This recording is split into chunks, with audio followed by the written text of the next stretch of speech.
नमस्कार, मैं हूं रंजीत झा। सुप्रीम कोर्ट के पूर्व चीफ जस्टिस और सीजेआई डीवाई चंद्रचूड़ के सीनियर ने ऐसे जजों की खूब क्लास लगाई है जो न्याय की जगह सिर्फ टीका टिप्पणी करते हैं, जो न्याय देने में सक्षम मालूम नहीं पड़ते हैं और वहां कोटेशन पास करते हैं। ऐसे जजों पर उनका गुस्सा फूट पड़ा है और यह हाल उन्होंने सिर्फ एक अदालत के लिए नहीं कहा है। भारत के तमाम अदालतों में कुछ ऐसी ही स्थिति देखने को मिल रही है। उन्होंने कहा है कि यह ट्रेंड सा चल पड़ा है जिसमें जज फैसले की जगह, न्याय देने की जगह सिर्फ और सिर्फ कमेंटबाजी करते हैं, फटकार लगाते हैं, डांट पिलाते हैं और मीडिया भी खूब खबरें छापती है। अब जज की इस गलती को लेकर एक कार्यक्रम में जब उन्होंने यह टिप्पणी की है तो यह मैसेज कहीं ना कहीं सीजेआई डीवाई चंद्रचूड़ तक भी पहुंचा ही होगा कि आपके राज्य में यहां कन्विक्शन रेट अगर देखा जाए तो सिर्फ डांट फटकारों तक ही सीमित है, फैसले उसमें दिखाई नहीं पड़ते हैं।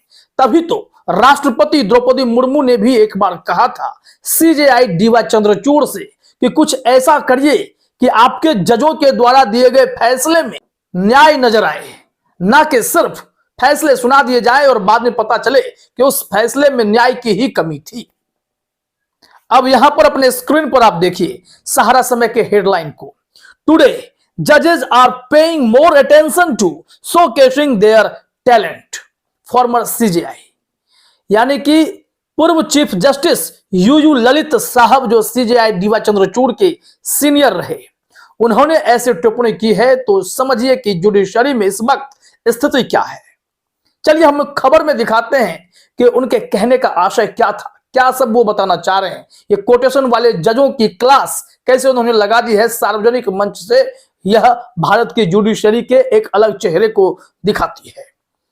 देखिए अपने स्क्रीन पर समय लाइव ने लिखा है कि भारत के पूर्व मुख्य न्यायाधीश यूयू ललित का कहना है कि यह देखने को मिल रहा है कि न्यायाधीश आज न्याय उन्मुख होने की बजाय अपनी प्रतिभा प्रदर्शित करने पर अधिक ध्यान केंद्रित कर रहे हैं, यानी कि शोकेसिंग देयर टैलेंट। आप न्याय कर नहीं पा रहे तो दिखावा कर रहे हैं कि आप कितने ताकतवर हैं, आपके पास कितना टैलेंट है। आप उस टैलेंट को दिखाने के चक्कर में बयानबाजी कर देते हैं, लेकिन केस का क्या, वो सॉल्व क्यों नहीं होता।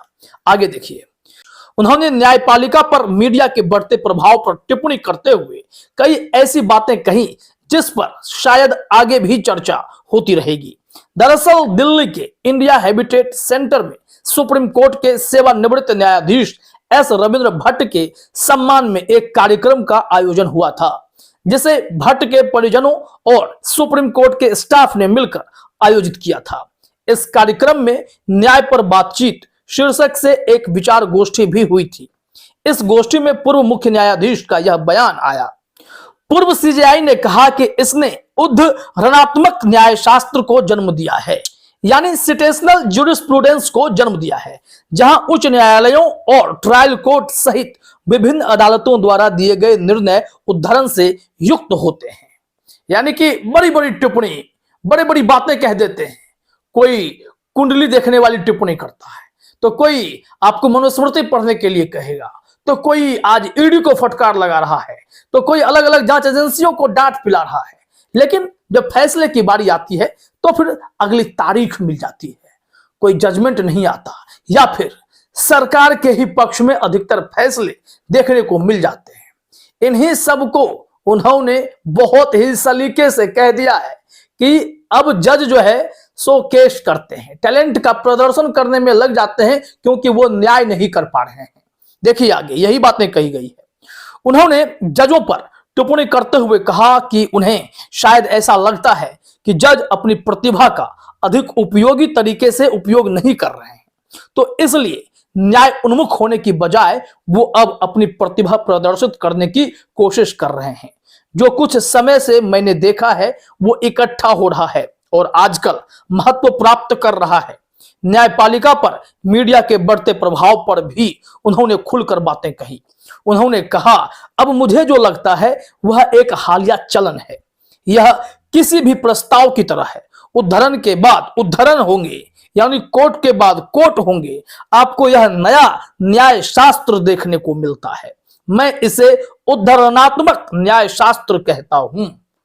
अब सोचिए कि यह कितनी बड़ी और गंभीर टिप्पणी है। आज के दिनों में आप देखेंगे, खुद मैंने कई ऐसी खबरें आपके सामने रखी जिसमें जजों के द्वारा लगाए गए फटकार को महत्ता दी जाती है, क्योंकि विकल्प नहीं है हमारे पास। हम यह इसलिए आपको दिखाते हैं कि कम से कम कोर्ट यह बता पा रहा है कि गलतियां तो हो रही हैं, लेकिन कोर्ट के पास अब कहां यह कमी रह जा रही है कि जज फटकार तो लगा देते हैं, बड़ी बड़ी टिप्पणी तो कर देते हैं, कोटेशन तो बना देते हैं, लेकिन न्याय कहां है? न्याय नहीं देते हैं। इसी को लेकर अब पूर्व चीफ जस्टिस यूयू ललित ने जो टिप्पणी की है वो आगे भी चर्चा का विषय बनने जा रही है। सीजेआई डीवाई चंद्रचूड़ को भी सोचना पड़ेगा।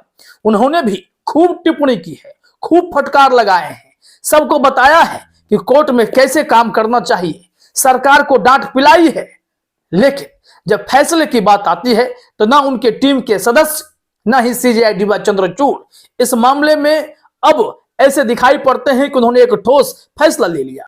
फिर चाहे आप महाराष्ट्र के शिंदे प्रकरण को देख लें, आप चाहे अलग अलग केसेस को उठाकर देख लें, कहीं भी आपको न्याय नजर नहीं आएगा। चाहे आप दिल्ली में केजरीवाल की पार्टी में गिरफ्तार हुए कई बड़े नेताओं की स्थिति को देख लें, फैसले कहां आ रहे हैं? तारीखें मिल रही हैं, बहस चल रही है, बड़ी बड़ी टिप्पणी हो रही है कि ईडी आपका केस तो 2 मिनट भी नहीं टिकेगा, आप तो हार जाएंगे, आप केस मजबूत करके आइए, लेकिन फैसले कहां है? निर्णय कहां है?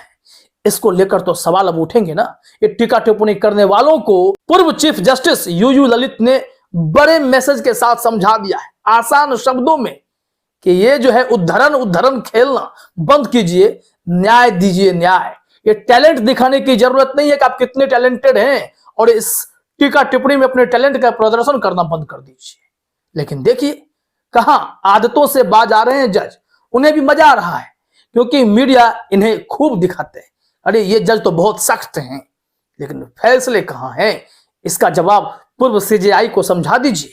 सीजेआई डीवाई चंद्रचूड़ से भी शायद कहीं ना कहीं वो यह उम्मीद कर रहे होंगे कि ये टीका टिप्पणी वाले प्रचलन को बंद करके आप फैसले वाले प्रकरण को चालू कर दीजिए।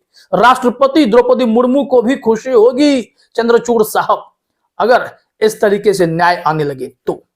आगे देखिए, कहा जा रहा है, अपनी बात को और स्पष्ट करते हुए न्यायमूर्ति ललित ने कहा कि ऐसा लगता है जैसे न्यायाधीश सोच रहे थे कि उनका निर्णय इस बिंदु पर अंतिम निर्णय होगा और इसलिए यह उन लोगों के लिए मददगार होगा जो उस मुद्दे पर निष्कर्ष निकालेंगे।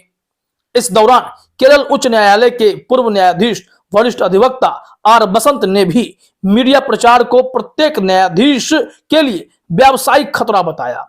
उन्होंने न्यायाधीशों को सोशल मीडिया सहित मीडिया द्वारा बनाए गए दबाव का सामना करने की आवश्यकता पर जोर दिया।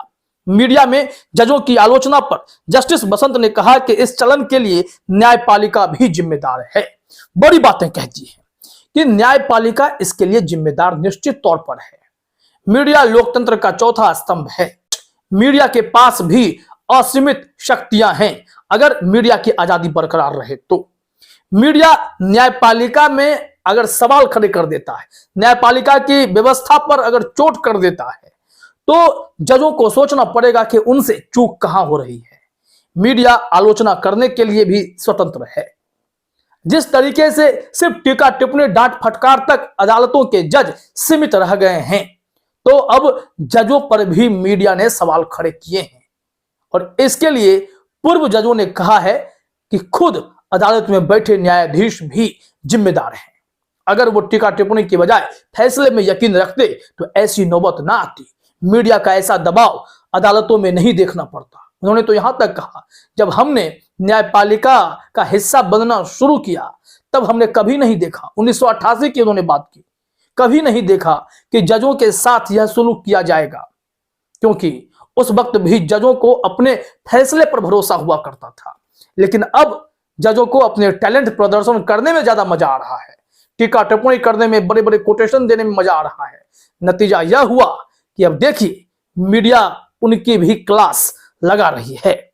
तो देखा आपने, कुल मिलाकर स्थिति यही है कि पूर्व सीजेआई यूयू ललित ने वर्तमान सीजेआई डीवाई चंद्रचूड़ को खड़ी खड़ी सुना दी है और कहा है कि टीका टिप्पणी बहुत हुए, अब फैसले करके दिखाइए, टैलेंट देख लिया हमने आपका। अब देखिए इनके इस बातों का असर कितना होता है। फिलहाल इस वीडियो में इतना ही। आप सभी का हमसे जुड़ने के लिए बहुत बहुत धन्यवाद।